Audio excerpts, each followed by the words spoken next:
This is the All About Nothing podcast. I am Barrett Gruber. Wanted to jump in real quick before the show gets started and just let you know this is one of our hiatus shows. And this week we are going to be speaking with Ben Kitchings, who is the host of the History Voyager podcast.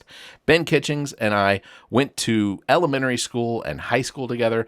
So this is sort of an interesting reconnect with someone I haven't spoken to in well over 20 years. And it's interesting to see that he's doing podcasting, which is sort of what, this is, for those of you that need a definition to it.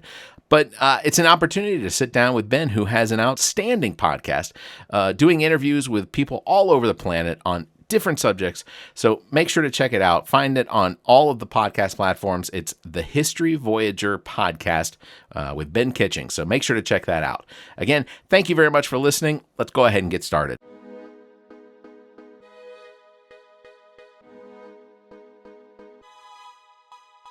Recorded live from the Maddie Johnson podcast studio at GOT Sound Studio in Columbia, South Carolina. This is the All About Nothing podcast. The views expressed on this program are the opinions of the host. Some content and subject matter may not be appropriate. Listener discretion is advised. Listeners are encouraged to follow the show at theallaboutnothing.com for links to social media and more. Listeners can call the show at 803-672-0533. Thank you for listening.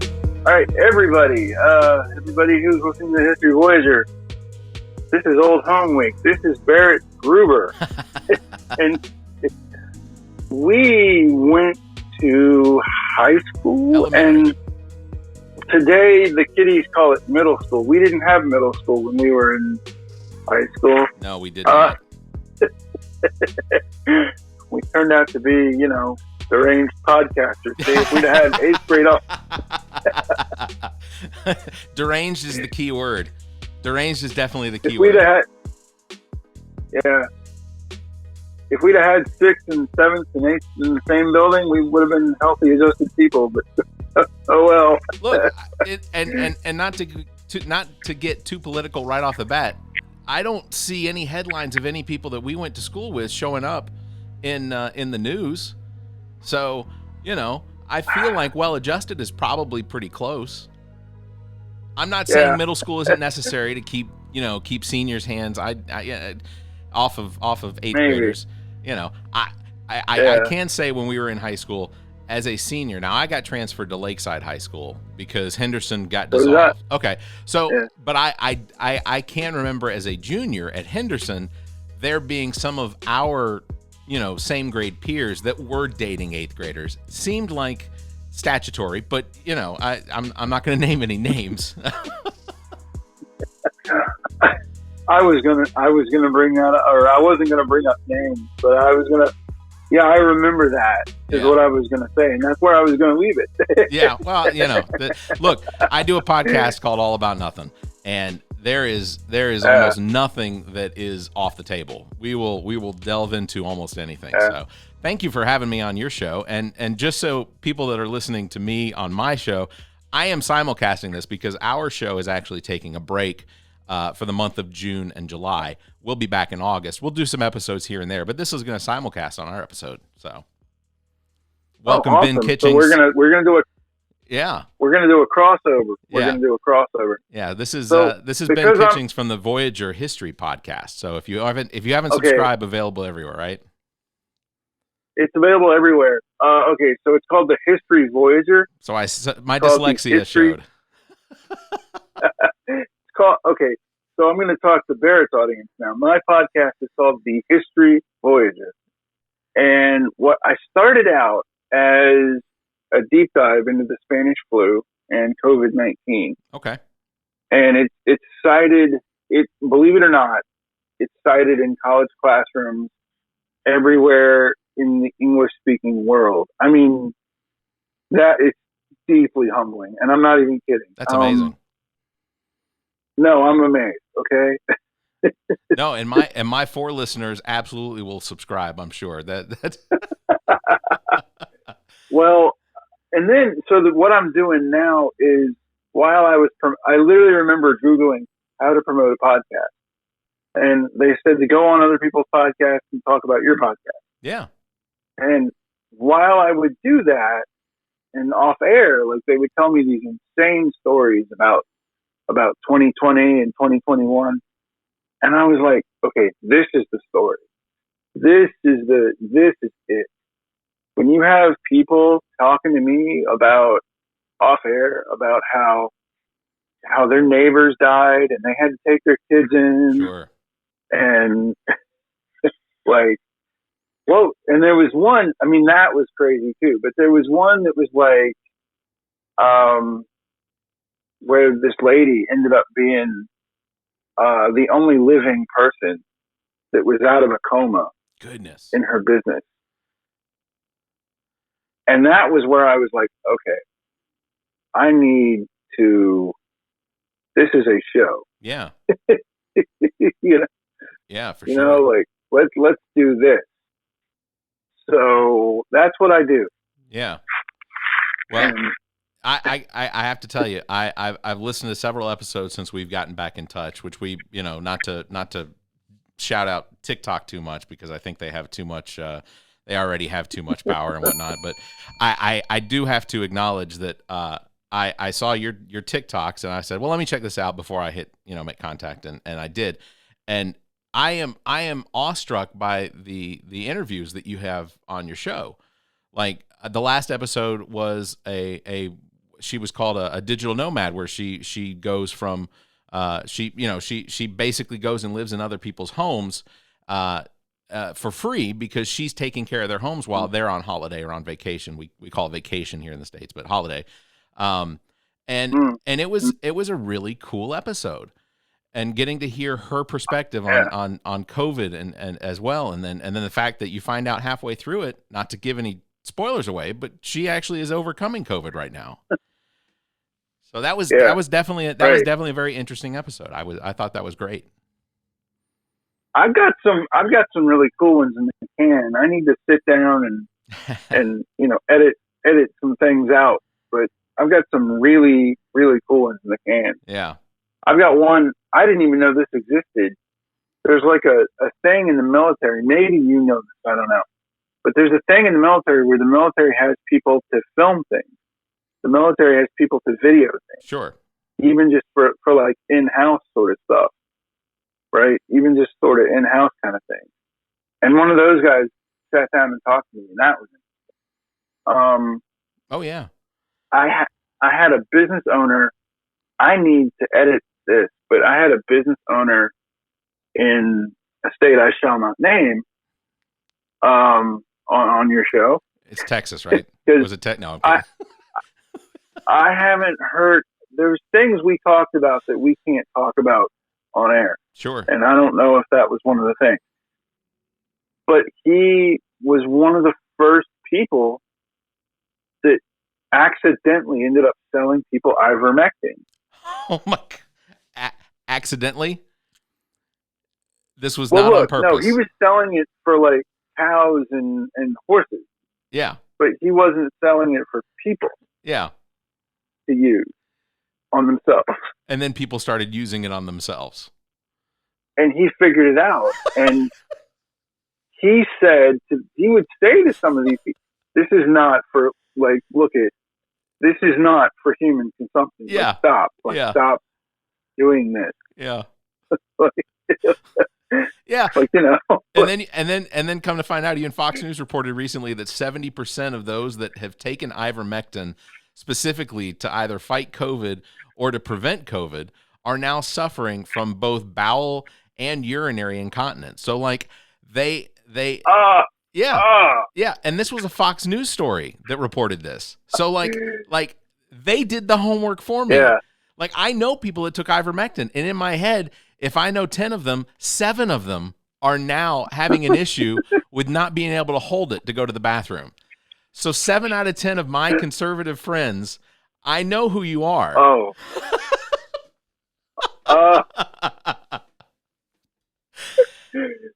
And that's one of those little things you laugh about it and behind the scenes. You just kind of thoughts and prayers. I'm laughing, but I mean, Barrett and I went to high school together. Yeah. I was very fortunate. I don't know if you were in this man's classroom or not, but I was very fortunate to go to class, to have biology class with Mr. Ponder. Mr. Who? It was Saunders? Ponder. I don't recall. He was a very old man when we had him, so we probably wouldn't think he was old now, but he was a very old man. Right. Yeah. You can see you see this. Yeah. The gray. Yeah. The gray in my beard went from gray to white almost immediately. No. I for earth science and biology, I think I had Mr. Ripley. So I may not have been. I may not have been quite as advanced as everyone else when it came to the science classes. Math was more my. I had the gods gave me Mr. Ponder. Okay. And he was a quite capable biology teacher, and he gave me kind of this lifelong love of science and learning. And I guess some people don't have that, Sure. Right. fortunate experience, but I mean, and I mean, I remember like when I went to the way I started my COVID podcast was I went to the doctor, and the nurse, there was this young lady who was a nurse, and she was like freaking out about COVID, but she didn't call it COVID. She called it, come on, man, SARS-CoV-2. Sure. There we go. Yeah. 9:54 in the morning, and I'm saying SARS-CoV-2. And on a day that most people are probably sleeping in. So yeah, happy Memorial Day also. But so I did this, and so that's where I was looking at it and all the stuff, and I was like, wow, God, that's crazy. But I guess some people just didn't have the luck to have that feature. Yeah. That inspired them. Yeah. I think my love of politics and history probably came mostly from Coach Worthington at Henderson High School. Coach Worthington was baseball coach. He spent a number of years in the Air Force in England, worked with the RAF in England for a number of years, and then came back after retirement and I may be saying all this wrong. I know he was in England for a little while, but and I'm hoping he's still around. I doubt that he listens to me, but if he's listening to you, yeah. I thought Coach Worthington was definitely one of the most inspiring teachers when it came to get every aspect of what it is that happened before you form an opinion. And so that's sort of how I've always recognized, as far as like getting all aspects of the facts that occurred before I form an opinion. And so when it comes to politics and things like that, I don't consider myself a Democrat or a Republican. I consider myself to be independent, and I try to hear every single aspect of what potentially occurred before I form an opinion, and then based on that, I will voice my opinion. But that so I had that teacher too. Worthington was unbelievably intelligent. There were English teachers and literature teachers that being in DeKalb County school system. I think that a shout out to DeKalb County school system, because it was, I feel like it was a fantastic school system. I was actually in Atlanta yesterday. We came to town just overnight just to visit some family, and came back. But there's so many aspects of DeKalb County and what it offers, just from a public standpoint. Because like living in Columbia, South Carolina, we don't have public pools. Like, I can't take my children to go to a pool that is operated and paid for by my taxes, where in DeKalb County, you can. There's tons of pools around for kids to enjoy. So it's, Yeah, like the YWCA in Decatur. Oh, yeah. I grew up at that YWCA in Decatur because that was my daycare. Like, my parents would drop me off. They'd go to work in Decatur, and then I would be at that YMCA. Or the YWCA. I was at the YWCA. Yeah, it was the YWCA. Let me get it right. The Young Women's Christian Association. That's what it was. Yeah, there weren't any songs about it, but not everybody gets their due. Yeah. I still remember the smell of chlorine as soon as you hit the front door. Yeah, you want to smell of just Jesus. You want to hear? Yeah. Oh, for sure. And this is something I learned recently watching YouTube videos with my kids, is that Apparently, the smell of chlorine only occurs, that smell, that iconic smell that we all notice, the only reason we smell it is because there is urine in that pool. That is the only reason. Chlorine in water has no scent unless there is the addition of urine. So think about that. It's a little... Oh, my... And it's unfortunate because that's the smell that I when you're approaching a pool because you smell, oh, there's a smell of chlorine. But now I know, oh, that's the smell of human urine in chlorine water. Sorry. That's... Yeah, I didn't... No. See, this is staying in the... Okay, not only am I talking to like one of the world's fintech experts on my podcast, but I'm also talking to a high school classmate and learning about urine and pool. Yeah, okay. Yeah. And I'm just thankful knowing that now that the smell of urine was prior to when I got in. So, I mean, it's unfortunate in both directions, but it's still there. Yeah. Oh my God. Well, let me tell you a little about, so, you started your podcast around the time of COVID. So, and you're 200 episodes in, which is unbelievable. This is just going to be episode number 112 for me. And I've been doing my podcast since 2017. I started doing this podcast shortly after Trump took office, mostly because when I was at work, when I was in the office, there's always that you don't want to talk about religion or politics in the office. So I figured, well, what I'll do then, so I can't voice my opinions freely where others seem to, I'll just go ahead and start a podcast where I can voice my opinions, and then I don't even have to hear anybody else's opinions while I'm doing it. So it was really just a running monologue every week that I would release, where I would read news articles and then I'd give my opinion on them. Or Donald Trump would draw markers on a map that indicated where he thought the hurricanes should go, and so I would discuss that. It's Charlottesville. I talked about Charlottesville and just... Yeah, wow. So, it's always been a very political conversation. And then after a few years, I brought in this head right here, which is Zach, and then this head right here, which is Trent. And they added a lot to it. It turned into not just a political conversation, but a social conversation with aspects in entertainment and music and TV and sports, and it's really evolved into something that has become. And it's a shame they can't be here, but I need some limelight every now and then. They take a lot of credit for the content. So this is just me. Yeah. So the thing I wanted to ask, one of the things I really wanted to talk to you about, and I think I might have said this accidentally while you started recording, but I'm going to ask you to start it off for real, is one of the reasons I wanted to talk to you is we're about the same age, roughly, give or take. Agreed. And like we both remember from before the internet. Absolutely. And yeah.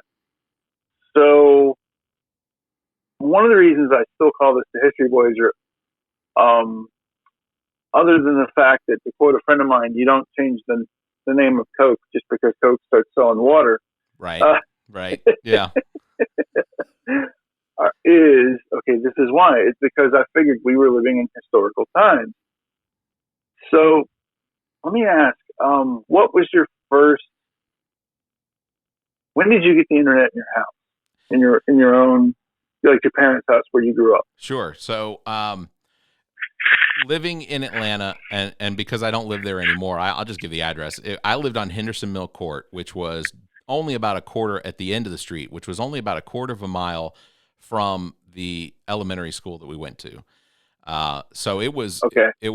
We were right behind North Lake Mall. And I can tell you that when we actually got on the internet, my mother was extremely progressive when it came to technology and things. She always wanted to make sure that we either had computers available to us, or that when it came to like game consoles and stuff like that, chances are my parents would probably pay for it, but we would always encourage them to do it, and they were encouraging of it as well. So The first internet I want to say that we had was probably in 91 or 92, and it was wow. Yeah, we were pretty early on adopters.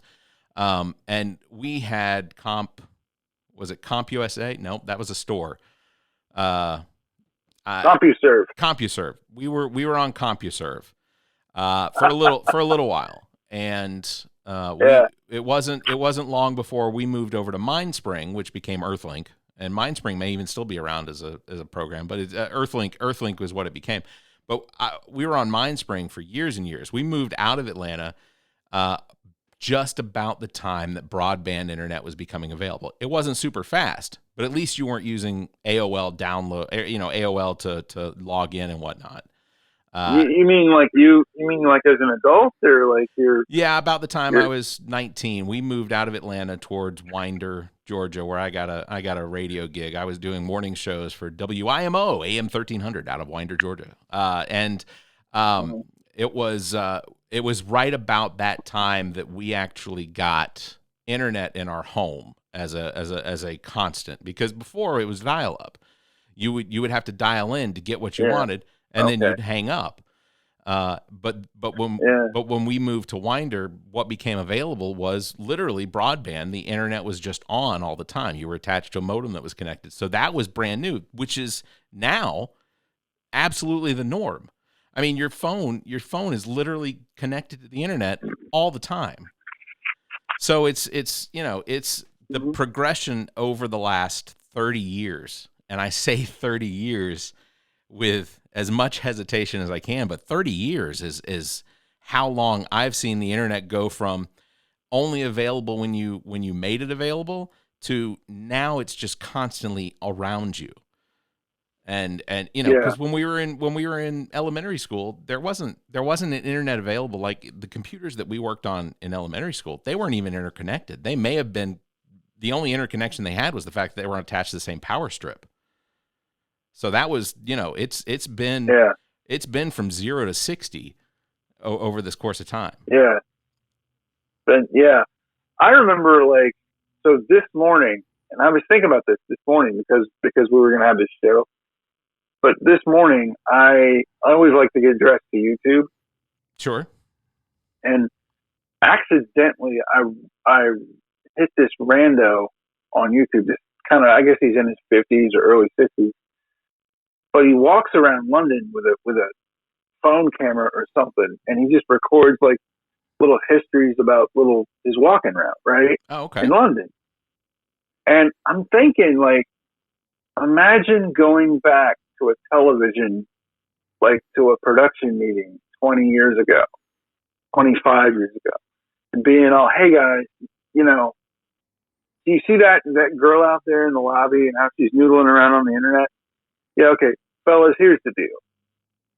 25 years from now, this is going to be huge, and there's going to be a guy walking around London with a phone camera, and I'll stop and explain to them what that is. And he's going to be telling you little snippets. It's going to be way cooler than anything we can think up in this room. Oh, yeah. Yeah, absolutely. Because now that this has become your this phone has become your walking studio, everything is now content. And what's amazing to me is that you have individuals that are so popular, and for some reason, and it's not me, but for some reason they have this ability to make something out of nothing, literally nothing. And just the morning news, just watching the Today Show or Scarborough on MSNBC, they'll get 2 or 3 million viewers over the course of a 4-hour episode. But within minutes of some of these people posting on YouTube or on TikTok, they have 10 million views over them just getting on there and just going, hey, good morning. Have a great day. And that's it. And it's how is that content? But it is. And they, and people react to it. It's amazing. So here's a thought that I keep having, and maybe you can chime into this and talk intelligently or not, but here's a thought that don't set the bar too high. I know you're smart. Okay. Here's a thought that I keep having, Barrett. And the thought is that honestly, like, we're going to reach a day where you're going to have Tracy in accounting, or the lady that answers the phone at school. And she's going to be famous, but not like, she's still going to have that job where she answers the phone. Agreed. But she's going to have like millions of viewers or listeners or whatever. Yeah. And we as a society are going to have to figure that out. We're going to have to figure out, like, you know, like, I'll give you an example. There's a guy that I talk to. He does a show called Dogs at Town Hall. Okay. On YouTube. He has his wife and his girls and some stuffed animals on this show. It is hilarious. Yeah. The breakout star of the show is like a 4-year-old, like 4-year-old girl. I could totally see where at some point some school administrator is going to have to be like, okay, your kid has a gazillion fans. Yeah. But she's a 10-year-old. Yeah. Let's figure this out. No, you're absolutely right. Look, it's, and you have to wonder, in a sense, exactly what it is that could potentially be changed about that. Because so this 10-year-old potentially has 75 million people subscribed. Every video that they put out there gets interactions from, let's say, all 75 plus another 25 million. So you got 100 million people that are interacting with a TikTok. There are people on TikTok who are making money based on advertising that they do. And I believe, and I don't know how TikTok works exactly, but you do have to look at TikTok is making a ton of money. Is there profit sharing between TikTok and these users that are creating TikTok content for their, same as YouTube? I know YouTube does pay out to their content creators that get a certain number of viewers, or a certain number, you know, they get enough viewers and likes and interactions and things like that. So they are making that money. But you're absolutely right. There could literally, I go to fill up my gas at the gas station, and there's somebody inside the window just scanning their phone back and forth. And are they an internet content creator that's going to now use this to, because I feel like if they are, I should walk around with a banner everywhere saying who I am and where they can find me. And what about this? I remember, like, so not everybody is a happy-go-lucky kid. Like, not every kid is a happy-go-lucky kid that has a stable mom and a stable dad and blah, blah, blah. Of course. I remember there was a kid in summer camp, and I've thought about this a lot now these days because of these content creators. Like, there was a kid in summer camp who, there was something about this kid. Like, there was something about his family situation before he was adopted, but you couldn't take a picture of the kid. Really? Like, even back in the 80s, but even back in the 1980s, before the internet, like, you couldn't take a picture of the kid because there was something about what they call his family of origin, where people were like, we don't want pictures of this child out there in the world. Sure. And I think about that a lot now, because, like you're saying, you're just some, you know, person filming your little self in Walmart. And, you know, I think about that a lot. Yeah. Yeah, you're absolutely right. Yeah. That's kind of like, you know, and we've recently discussed it on our program, but there are still tribes and people that are so separated from the rest of the world that organizations like the United Nations and they have put an embargo on allowing you to come within 200 or 300 yards of where these people live, specifically because, first of all, some of them are dangerous, like they're cannibals and will destroy any outsiders from coming in. But it's also to protect them, because these are people that they've never had measles or mumps or, you know, any of the COVID. COVID. Yeah, they've been completely separated from progressive society, and so to protect them, there's been an embargo been put around them to protect them and us, but because like one particular individual broke the embargo and went in there with a camera, He and the reporter You and the gotta eat. cameraman never been seen again. They were pretty sure that they were both sacrificed to, whatever happened. But it is an interesting. There's two. It's the two extremes. It's pretty incredible. Right. No, that's I don't know, man. Let me ask you this: where do you think technology is going? What do you see? Yeah, that's a good question. When it comes to technology, and as far as like what my expectations are of where we go from here, I think in a lot of ways things are going to get smaller. I think we're going to continue to see microchips getting smaller and smaller and smaller. We're going to continue to see progress in the speed of those microchips. I think that we are likely moving towards the potential of not requiring wires for connectivity anymore. At one point there was the belief that Tesla had invented a wireless power system that basically lit up an entire forest of lights based purely on electricity that was being pulled out of the air. So Tesla, who was way smarter than some of the people that are even inventing now, but so I think that we are becoming a society that is probably moving more towards connectivity without connection. And and as far as while I encourage the idea that human beings are moving towards space, and we're doing more as far as like researching the oceans, I'm disappointed in the people that are leading those particular the adventures that are going out there. Yeah. Because you've got Elon Musk, who I will not knock him as being extremely intelligent. I will knock him as being a really crappy human being.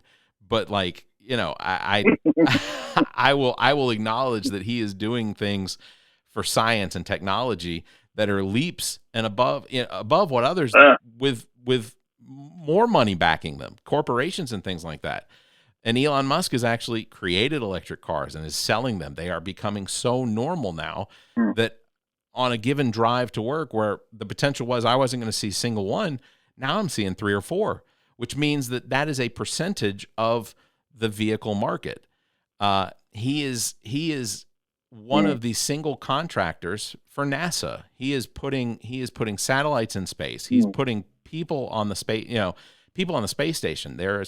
And he's doing it with reusable rocket thrusters that means that we're saving money on the actual infrastructure of rockets. So, I can't discount what he's done for technology and science, but I always have to take a step back and go, Hitler was a really good speaker too. So, I have to pull myself back because how many of James Bond's bad guys could have potentially been the 2016 elected president, because I have to always go back to that. Bill Gates seems like a terrific guy. They have tried. His foundation has worked to reduce famine and airborne diseases and things in Africa, and taking care of orphanages and things like that. And then I go, yeah, but people still think that he's putting microchips in us. So where did that come from? Why is that still a thing? So there's always, I want to give so much credit, but then I have to go, but there was that thing I heard. So, but yeah, as far as technology, I think we're just going to keep going. I would like to see that technology used for things like, let's repair our environment. Let's come up with a solution for the high cost of electricity and fuel source. I filled up in Atlanta yesterday before heading back home for $4.23 a gallon. And in my lifetime, I think the only time I ever saw gas above $4 was after Katrina hit Louisiana. And legitimately, that's because it shut down all the oil refineries, and they weren't producing from Florida all the way around to South Texas. Those refineries were shut down for a hurricane. There are no refineries shut down right now, but we're still paying $4 something a gallon. So, I'd like to see a future that does not allow for corporations to reap $30 billion in profit on fuel. There's some sort of control. I think we're going to, as far as gas, I think we're going to have to get, I think I read somewhere years ago, there's like 75 years left of oil in the ground. But see, that was before like the Chinese got big, and that was before right, India and all this. We're going to have to put battery tech in cars. I mean, and unfortunately, that's a political football nowadays, but we're just going to have to do it. Sure. Yeah, and ultimately, and I hate the idea that it's completely in control by corporations, because our Congress, senators, the House of Representatives, senators, that they have no power to push forth any sort of legislation that doesn't have some involvement from lobbyists that are paid for by these corporations. All right, Nothingers, I want to cue you in about a friend of the pod, Blank Canvas Brand. If you own a business or restaurant and the time has come to build that unique brand, you have got to get a hold of Blank Canvas Brand. Blank Canvas Brand specializes in brand identity, including logos, business cards, flyers, and anything else to promote your business. And now, Blank Canvas Brand offers printing services to help with your clothing needs, including sports teams. I can tell you from our own experience, Blank Canvas Brand is responsible for our logo, as well as the Bowl of Duty bowling team logo, and we couldn't be happier with what's been produced. For more information, you can search Facebook for Blank Canvas, or you can email Blank Canvas at theallaboutnothing.com. That's BLNKCANVS at theallaboutnothing.com. You can find links in the Friends of the Pod section of our website. Visit theallaboutnothing.com. Hey everyone, I want to take a quick moment to mention one of our new sponsors, thepaintedmoment.com. That's thepaintedmoment.com. Check this out. Have you ever taken a photo with your phone or digital camera that would look amazing as a watercolor canvas painting? Well, now there's a website ready to take your photo and turn it into digital painted moments. This is how it works. Visit thepaintedmoment.com, follow the instructions, and your digital photo will be enhanced and returned to you with links on where you can have an image printed to canvas or whatever else you'd like to do with it. We've already got a couple of these enhanced photos hanging around the house, and trust me, you'll love what comes out. Thepaintedmoment.com. Create a painted moment in time from your digital photos. Thepaintedmoment.com. Seriously, check them out today. Thepaintedmoment.com. What is a vaccine? What is a virus? What is a mask? What's a Sasquatch? These are all valid questions, and to answer them in one breath, prevention, potentially deadly, potentially life-saving, and don't be stupid. Look, the coronavirus from 2019 has caused a global pandemic that continues to ravage our planet, leaving victims and survivors. But you can do your part. In the United States, as well as most countries around the world, the COVID-19 vaccine is available at little to no cost. Regardless of your politics, this virus has the potential to cause irreparable harm to you and vulnerable family members and friends. We have an opportunity through the efforts of medical science to balance the scales against this disease and its variants. And look, I don't understand how the vaccine works, even though I've heard it described countless times by countless experts. And even though none of that makes any sense to me, I do recognize that the money and effort spent on the vaccine has not been wasted. And it's not a global positioning transmitter being embedded in your arm. You're holding that in your hand, listening to this. So get the vaccine. Protect yourself. Protect your loved ones. Hell, protect the guy standing behind you waiting on his taco supreme and nacho fries. Let that be the reason his organs shut down. For more information, visit covid19.nih.gov for actual science information. We have to thank our sponsor, GOT Sound Studio, and its owner and operator, Dominique Stewart, better known as Neek the Geek. GOT Sound Studios offers a variety of recording experiences from music, voice, and instrumental recordings and production, as well as podcasts. GOT Sound Studio is located in Columbia, South Carolina, and operated by the most talented producer and engineer in the business. GOT Sound Studio is a Black-owned business. Bring your recording business needs here. You can find details on their Facebook page or by calling 803-243-2302 or emailing gotsounds@theallaboutnothing.com. That's gotsounds@theallaboutnothing.com. You can find links in the Friends of the Pod section of our website. Visit theallaboutnothing.com. This is Judd Larkins, and I am the Democratic nominee for the 2nd Congressional District, and you are listening to the All About Nothing podcast. It's kind of like legalization of marijuana. I fully believe that the United States and every state in the union will adopt and legalize marijuana once it has gotten to a point that Pfizer and these other drug companies figure out how they can market it ethically. I say that with air quotes, how they can market it ethically before it will become legal and decriminalized. And it's the same with oil and moving to a more progressive way of transporting us around is that corporations aren't going to do it until they find the most efficient way to do it and attach a price to it. And at that point, that's when we will see, Ford has already come out with the Mach-E. They have a truck now that's completely electric, which is, now just in the last few weeks beginning to be delivered. Tesla's out there. Chevy's they call it the Lightning. Yeah, and you could power your house with it. Like if it is fully charged, you can plug your house into it, and with if the power goes out. So these are strides forward, but like I feel like it's only going to be a percentage of the market before it actually becomes normalized, because the corporations have to have control of how much profit they're going to make on it. And that's, well, I mean, in my podcast, I always give the silly example, and with cars, it is a silly example, but I always give the silly example of the way, so BlackBerry invented the smartphone, but it was only for businesses until Steve Jobs figured out you can tell children to text each other with this thing and help. Right. So that'll proliferate. So, and then the parents saw the kids with the smartphone, and then, I need that. Yeah. Right. So how does that map onto electric cars? I'm not really sure, but it's going to have to. Yeah.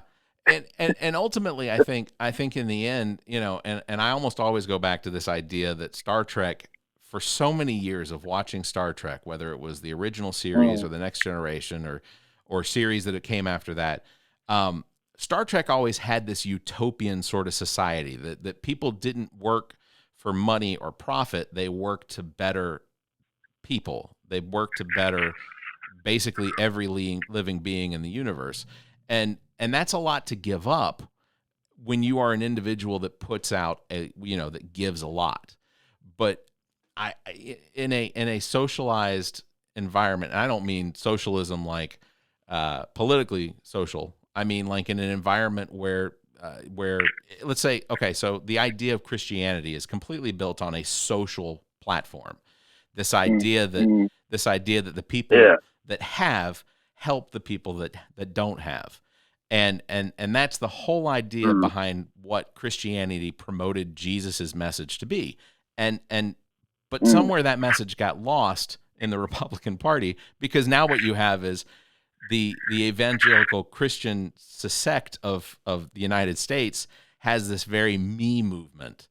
We're going to promote that we do things outside, but we don't want to just give without actually putting ourselves out there. We'll give as much as we can as long as we're not uncomfortable. And that's not a knock on evangelicals. That to me is just to me recognizing how much has been lost from the message of what Christians say that Jesus tried to do. When you see like, so I've talked to people all over the world for this show. I've talked to folks in Asia. I have talked to people in India, but not specifically about Christianity. Sure. But that's when you see, when you get people in Singapore or wherever, or like China. I had a Christian talk to me from China. Okay. That's dangerous. Okay. That's dangerous. That was neat. Right.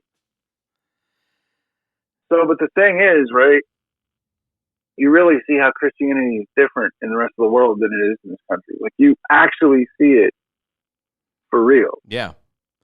Yeah. I think, wow. And one of the things that Christianity in the United States suffers from is, one, the profit of being a Christian. It is to be an evangelical Christian in the United States comes with it the ability to potentially come into loads of money just purely based on, how many followers you can get. But like because I am a Catholic. I'm no longer a practicing Catholic, but I still consider myself a Catholic just purely based on the traditions that the Catholic Church follows. And those to me seem like, if you read literally what the Bible said, Jesus left this, Jesus did this, and that's what the Catholics continue to do.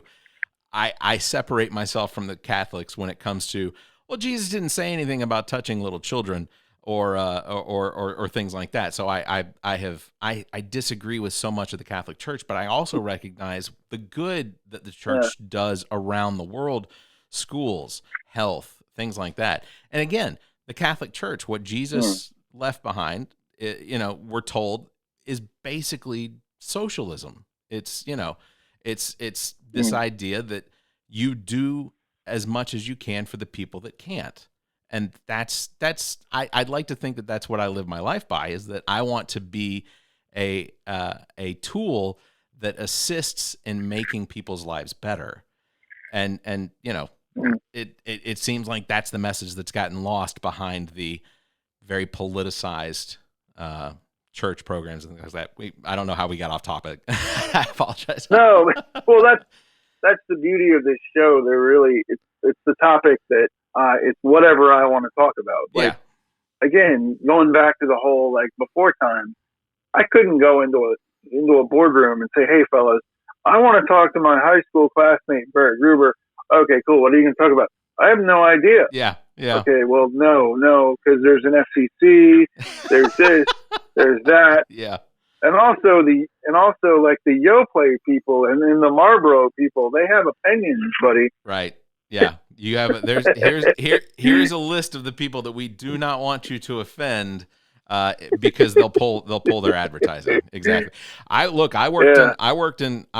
in radio for years, and one of the things that, while I appreciated because it helped with content, I came to be cognizant of was the fact that I always had a script to read when it came to what it was being promoted or things that were being said.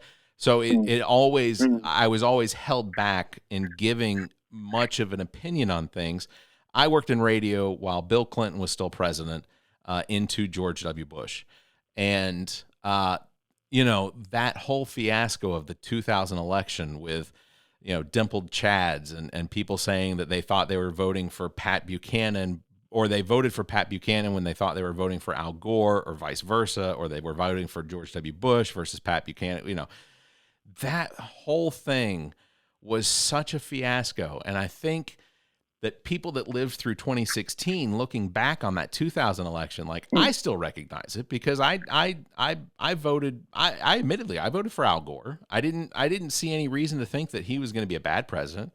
I certainly had opinions about George W. Bush because, one, he was terrible for the Texas Rangers when he owned them. He wasn't great for the state of Texas when he was governor. And frankly, I saw a lack of progression from the individual that drank and did cocaine all through college to becoming, working his way up to the president. And so I saw that, and I'll just be honest, Clinton's no angel. But at least I could look at Al Gore and go, maybe. I mean, the only thing about, I remember the only thing about Al Gore that kind of I really thought was what his wife did with the record labels. But at the end of the day, sure. I mean, yeah. But how big was that? No. His claim of creating the internet, Al Gore claiming that he created the internet was a very. I don't want to say it was false because there are aspects to truth. There are some truth in it. And again, it's one of those things I'd have to research just to look up to make sure I knew everything about the facts of it. Yeah. But I was always uncomfortable with this idea that he created the internet, knowing that our defense system and our military is what created the internet in order to interconnect all of our military bases, and it was a side project also with universities, like the universities in the United States working to interconnect so they could pass data back and forth to share research, that sort of thing. So Al Gore's play in that, I don't know, but he certainly claimed credit. It's been a while since I actually researched it, but I think what he did was he either authored the legislation or helped to author the legislation that opened it up more for civilian usage. Sure. Okay. And so, yeah, that's a leap to go, I invented it, but making it available, I'll give it to him if that's how it came to be, was because he assisted in moving it from this limited capacity military to civilian. Yeah. And he invented the internet. He invented the internet the way Bill Clinton invented GPS. Which is I would say, potentially, I probably would have gone with the way Bill Clinton created inner office relationships. Well, Bill Clinton didn't invent that, but he did sort of. Yeah. Oh, he progressed it. He progressed it well beyond what it was before. Probably not. JFK was in office for a little while too, so you can't take that away from Kennedy. I remember writing this paper in college where I was shocked to learn that what had happened was you had president after president that actually had like an affair while they were in office. Sure. And then you had presidents where that didn't happen. And then you had Bill Clinton. So what you had was a press corps. Think about this. You had people that cut their teeth on Watergate, okay, who had never covered a scandal like that in the White House. Right. And now there's a scandal in the White House. Right? That's what it was. I mean, honestly, Yeah. No, I agree. It was that's what it was. Yeah, and I can think back. I don't remember which magazine it was that broke the story initially. So 1997 into 98, I was working as an intern at Kicks 101.5 in Atlanta. Shout out to them, because that's I don't even know if that radio station is still around. It might be. That's not around anymore. It isn't. Oh gosh, I outlived Kicks. So it was at that time I had also just been hired on by Kicks 101.5 to do time and weather on Sunday mornings while I ran whatever countdown episodes. It was American Country Countdown, and I remembered the time. At that time, my boss, who had hired me to be his intern, was Moby in the morning. And Moby had come on the air and said, look at me, the raging social liberal, being employed by the Moby in the morning. Yeah, the conservative, the southern, the guy that used to be extremely liberal when he was in Dallas as a jock rock or rock jock, whatever they called him, to coming to work for a country radio station in Atlanta, where he had to take on this completely different persona, where it was. But he broke one morning and said, I've got this guy that's told me about an article that he's going to publish in whatever magazine that says that President Clinton had got himself fellatioed in the Oval Office. And everybody was just kind of like, there's no way. There's no way that somebody had. And sure enough, within weeks, it was just more and more information that came about it. And it was like, Moby broke that story. You look at Moby and you're like, Moby doesn't break any stories. Like this, that's not what this show is. It's it's gospel singing, and it's having people on to do, to talk about their dead grandmother or something like that. Like that was what Moby's show was. Shout outs to Moby, but like and I appreciated the opportunity that he gave me, but like I look back on it and I'm just like, oh my gosh, how did I tolerate so much of that? And if Moby's listening to this right now, thank you very much for the opportunity. I just want to say that. I gotta be honest. I don't know how, I'm surprised all the time about who listens to my show. Oh, yeah. It's a surprise. Yeah. So, hey, Moby, if you're listening.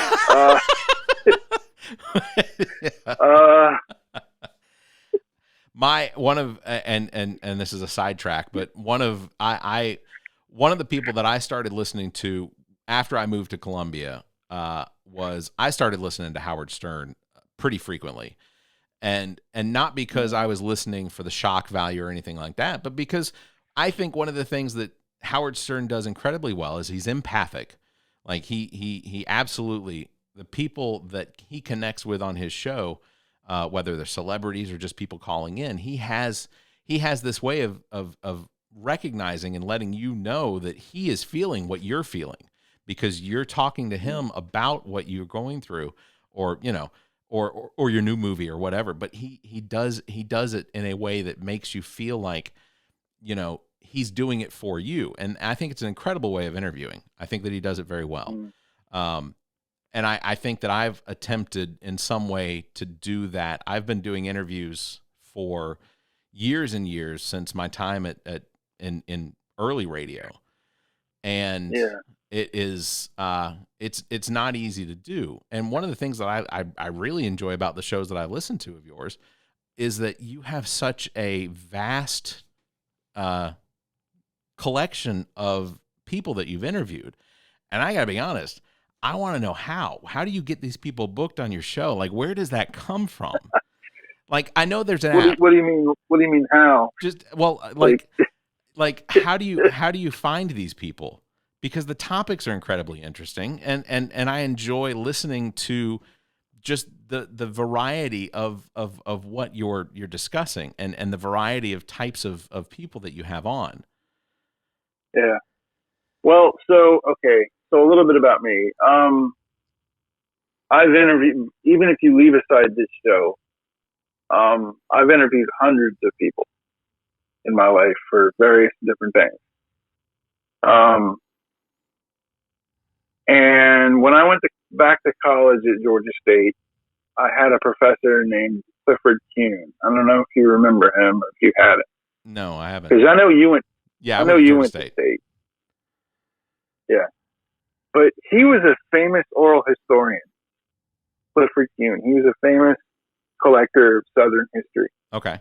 Even though he was from Long Island originally, and he really impressed upon me. And if he were still alive, I'd happily go up to him and say thank you. But he really impressed upon me how average people are the history of society, right? So the way in which you do it is you spend a lot of time on Facebook and Reddit and Twitter. Like on Saturday, man, I've got my phone open on Twitter and I'm looking for people. Gotcha. I'm just looking for somebody. And there's an inverse relationship between how interesting they think they are and how interesting they are. There's I suffer from that with people that I don't interview.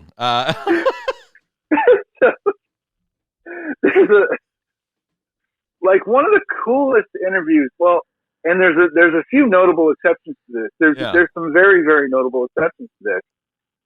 But one of the coolest, there's several interviews that I'm really proud of. There's a young woman who used to live in Venezuela, who now lives in Barcelona. Okay. I interviewed her twice. I highly recommend listening to that.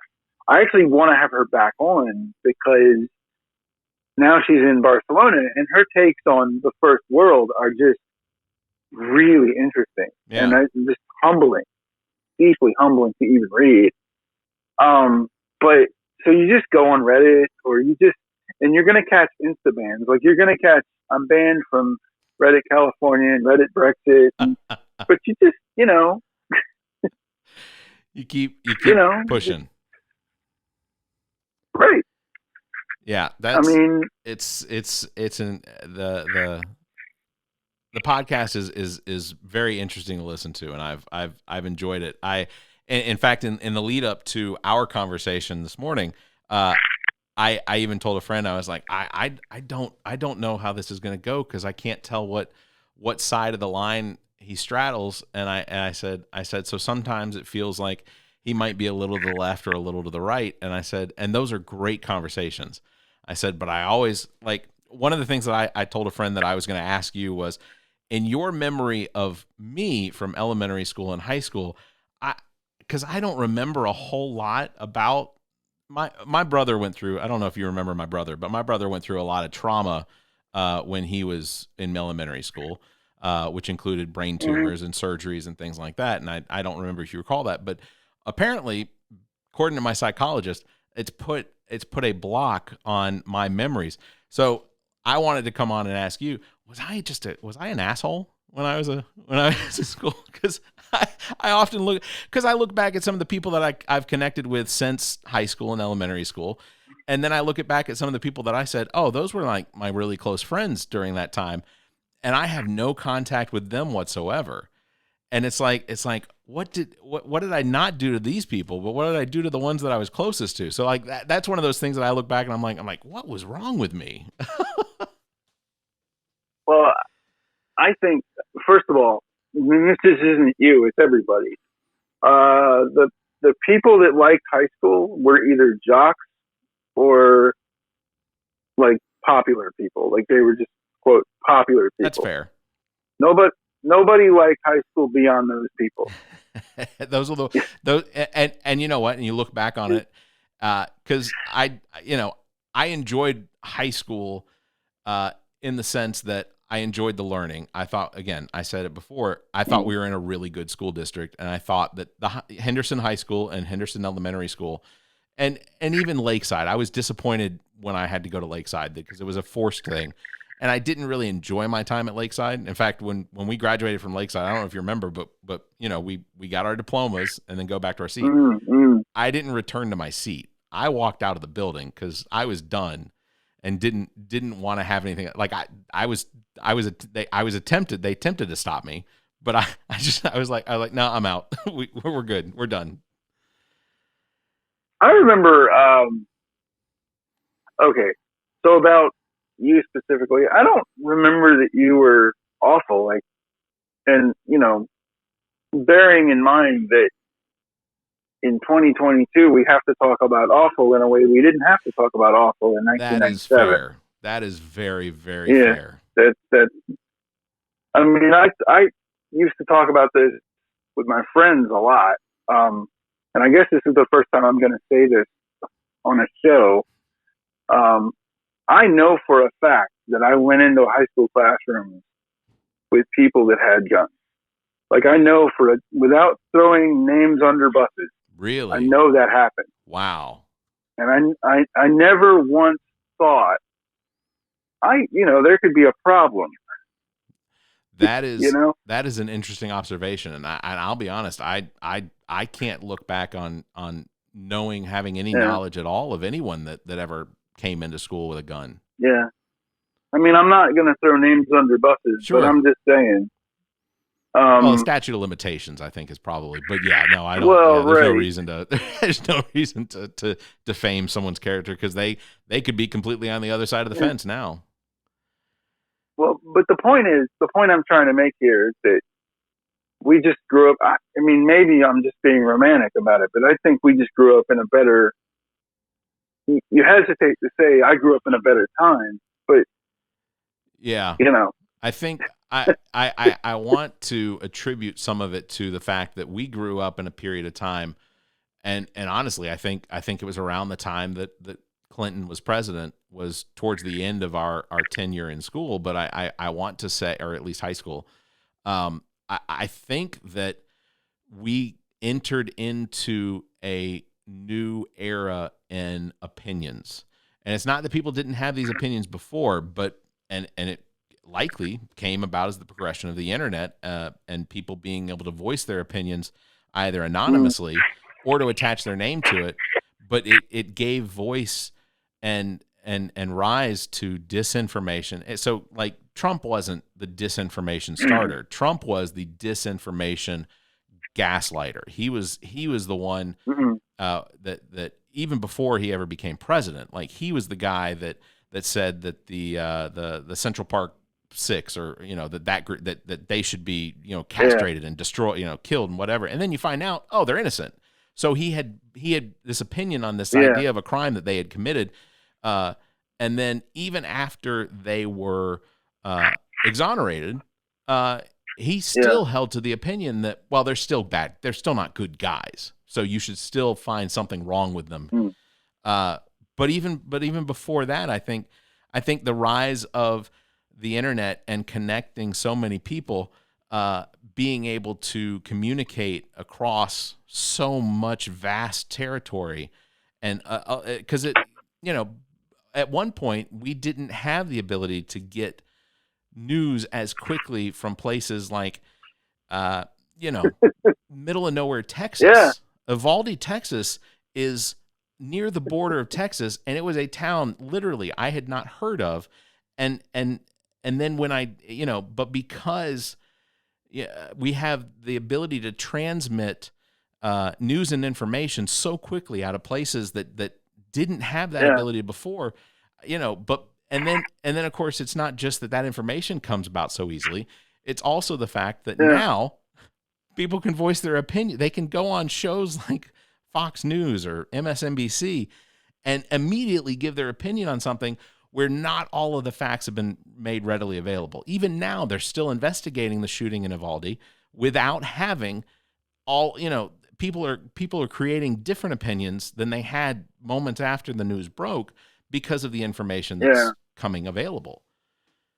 So it's... Well, I think, talk about the small world. I mean, so I interviewed two or three different people in Ukraine.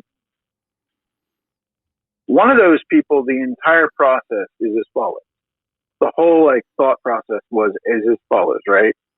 I finished up supper. I had a dessert. I'm sitting there looking at the tickety talk, laughing along with the tickety talk. That's TikTok for those of you that whatever. And then I'm thinking, I want to do a podcast, and I want to do a podcast with somebody in Ukraine. So I went on Reddit. I literally walked. No, I didn't even walk. I literally got out of TikTok, went on the Reddit on my phone, put a thing up on Reddit. Literally about 5 minutes later, somebody said yes. That's fantastic. Walked back to my room, turned my computer on, made a link, talked to the person for half an hour, and that's how fast it was. Yeah. Now, that's the entire process. In literally, that was the whole, it's amazing how small this world is. Absolutely. To me. Absolutely. Blown away. Absolutely. And it's inspiring in the sense that it does give, you and I doing podcasts, it gives us the opportunity to not only learn something about others, but it also gives us the opportunity to take that information and put it out there for so many other people. It's, that's, it's not just a medium that I like to use to voice my opinion and tell people what I think. And I don't tell people what I think to try and make them think what I think, but I at least try to make them, I would like for them to be inspired enough to research it and come up with their own opinion, So it's definitely a medium that is, I think at this point, podcasts like this with people that don't necessarily make money on the side from it, that it gives us the ability to be a part of the discussion. It gives us the ability to put information out there to not just be silent on the side, but it gives us the ability to put something out there so that if somebody wants to listen to it, they can, and they'll derive their own opinion. So. Yeah. Well, so you said earlier you don't know if I straddle the left or the right. Yeah. So that's interesting. So what right-wing view do you think I hold? I'm just what Curious here. what political opinions or do I think? I don't know. I guess I have to say that based on what I've listened to, I feel like you're more moderate, probably a little bit more moderate leaning left. Based on. I'll tell you, I had political opinions, and then I decided to do a podcast where I talk to normal people. Yeah. And some of those political opinions have legitimately changed. Like, I've legitimately changed my mind on certain issues simply because, like, okay, if we're all frolicking in a liberal society, in a lowercase L liberal society, mm-hmm. we don't need Bitcoin. Bitcoin for us is not a need. Agreed. But if you're living somewhere where the government is literally trying to find you, or like the currency doesn't work, or whatever, you need Bitcoin to function. Yeah, yeah. So that's a change. I changed my mind there. Gotcha. Yeah, so that's a change. I can say I've dabbled in cryptocurrencies a little. My son and I had $50 each, and we were like, you know what? We'll invest in this. And I'll say Shiba Inu because I'm hoping if I say the name enough, other people will buy it and the value will go up, or whatever. I don't even know how it works. I clearly have no clue how it works. So we both threw $50 into it, and at one point, it had become it was $1,400 or $1,500 for about 7 or 8 days. And now it's come all the way back down to what it was when we bought it. So it's like, we haven't lost any money. Well, we did lose money because we took the money away from ourselves and put it into this. But it's crypto and NFTs and all of that. I just don't understand it enough to be able to have a well formulated opinion. Well, so I need to do my tulip bubble deep dive. I keep threatening that if people stop being interesting, I'm going to do a tulip bubble deep dive. I swear to God. So I need to do that. So yeah, I'm going to do that eventually. But because I know about the tulip bubble, I was super skeptical about crypto before, and now, once you start really looking at meta and things, you're like, okay, this is not. Yeah. Wow. And what I will say is the people that think the metaverse is amazing, when they tell me what it is, I'm like, okay, I want that to be true for you. I really want that to be the future. I'm not playing. I mean, I want that to be what you want it to be, but I just don't, buddy, pal. I'm sorry, dude. I just don't. It is hard for me to wrap myself in, or I can't throw myself into an environment that is fundamentally untextured. Like I can't. It's not something that I can physically touch. It's not something that I can look at and say, "This is reality here." Like, this is reality. Yeah. This is semi-reality.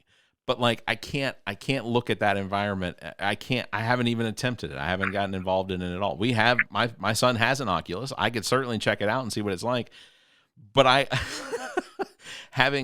it's like a souped up game system. I've seen an Oculus once. It's like the way it is now, it's a souped up game system. Yeah. The way these people talk to me about it, it'll be the Matrix. I mean, but I don't. The thing is, so my point is, like, my one claim to fame before podcasting was I researched and wrote about the housing crash of 2008.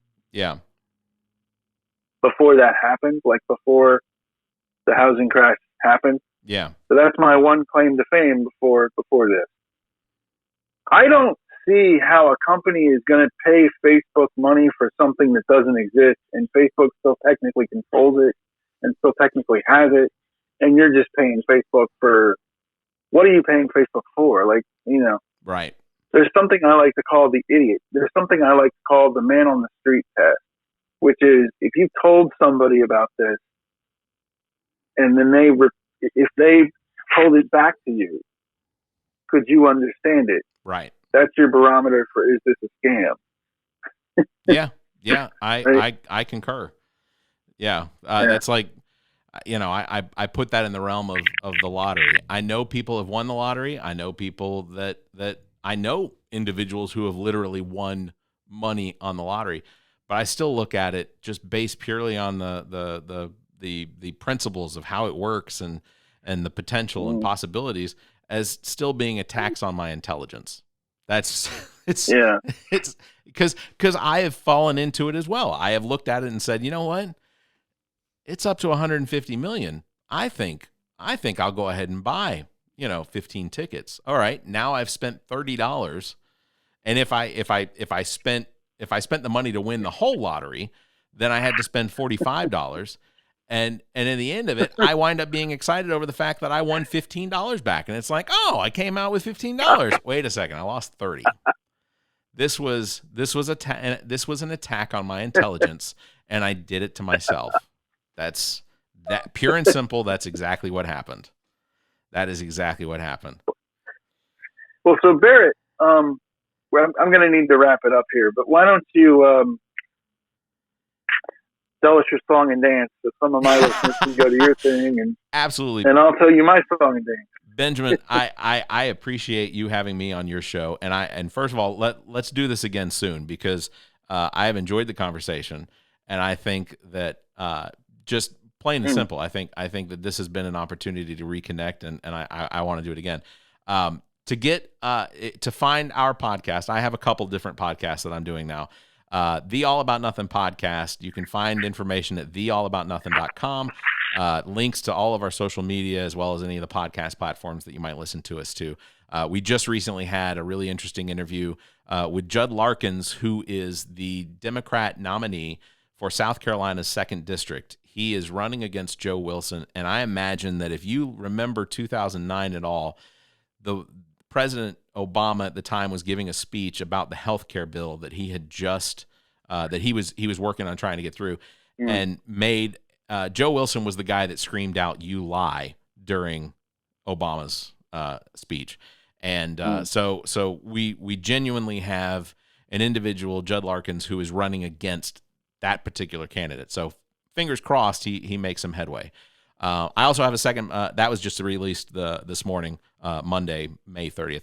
I also have another podcast that's more just for fun. We call it What the Pod Was That. You can find links to all of our podcast platforms and social media as well. whatthepodwasthat.com. And it's we basically just find things on the internet and we entertain ourselves with it. So we share those things and just make jokes, and sometimes a little inappropriate, but that's what you get with the internet. It's a lot of inappropriate. So I record everything out of GOT Sound Studio here in Columbia, South Carolina. It's owned by a really good friend of mine, my adopted brother, Dominique Stewart. He's known as Neek the Geek, and you can find his music all over Apple and Google and Spotify. He's a fantastic advocate for the medium, as well as other artists. So that is all of my information. And because it's a simulcast, let me just say to Barrett's audience, my podcast is called the History Voyager Podcast. It's a green picture. It's a green background with a skull on it. It is. Believe it or not, my mother picked that skull out. Yeah, believe it or not. Anyway, I start off as a deep dive in the Spanish flu and COVID-19. And I just decided this is the history. Like this right here, talking to normal people about whatever they're going through in life. And I've done everything from, let's see, what has made the air? I've done everything from a young man selling donuts out of a truck in Iowa and all the things that he saw in the world to one of the fintech experts on the planet. I interviewed the CEO of Coinbase. Oh.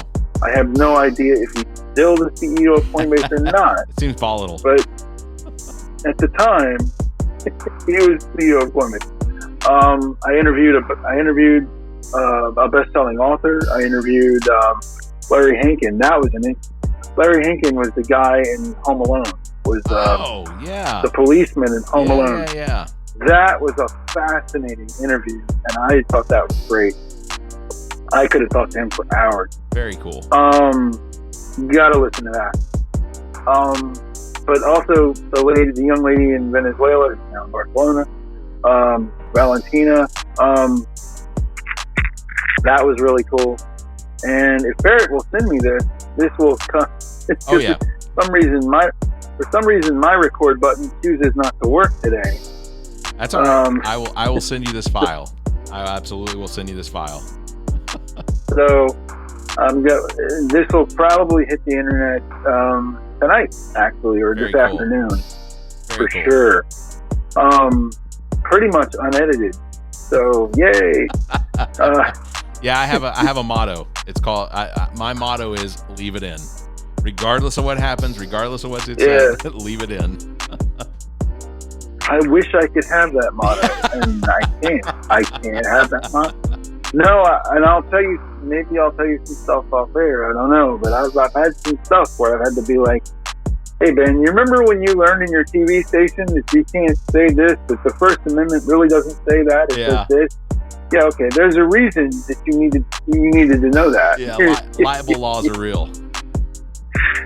Yeah, that's a real thing. As always, thank you, Neek the Geek, engineer and producer, owner and operator of GOT Sound Studio. Check out details on how you can utilize his talent and production expertise at gotsoundstudio.com. Thanks to Muff the Producer. You can follow him on Instagram at Muff the Producer. Thanks to Shiana Rivers for our intro and outro. Follow her podcast, Who You Callin' Holistic. As well, thanks to Trent Clark, aka DJ Lonzo, currently entertaining the main course in Columbia, South Carolina. Saturday nights. Make sure to go by, have a good time. You can contact Trent for all your entertainment needs. Trent at theallaboutnothing.com and on Instagram at TheRealDJLonzo or by phone 803-262-7982. If you enjoy the show, consider becoming a patron by visiting our website and clicking on the link at the top of the browser. That will take you over to our Patreon page. You can find details on how you become a supporter. You can check out our benefits there or just consider a donation so that we can continue to bring you this nonsense. We enjoy doing it. We enjoy you enjoying it. As always, you can follow us on Facebook. Just search for All About Nothing US, on Twitter and Instagram at AAN_pod, or find links to all of our social media and available podcast platforms by visiting theallaboutnothing.com. If you'd like to be heard on the show, you may call and leave us a message, 803-672-0533. If the time between these episodes is too far apart, you can fill that time by checking out our partner podcasts. Zach and I host What the Pod Was That with Carrie Simmons, available on most of your podcast platforms. You can visit whatthepodwasthat.com for links and details. Carrie and Chrissy host Status Macabre on most of the podcast platforms as well. Find details at statusmacabre.com. As well, you can check out our own DJ Lonzo's Top 5, hosted by Trent Clark, available on most of your podcast listening platforms. All right, everybody.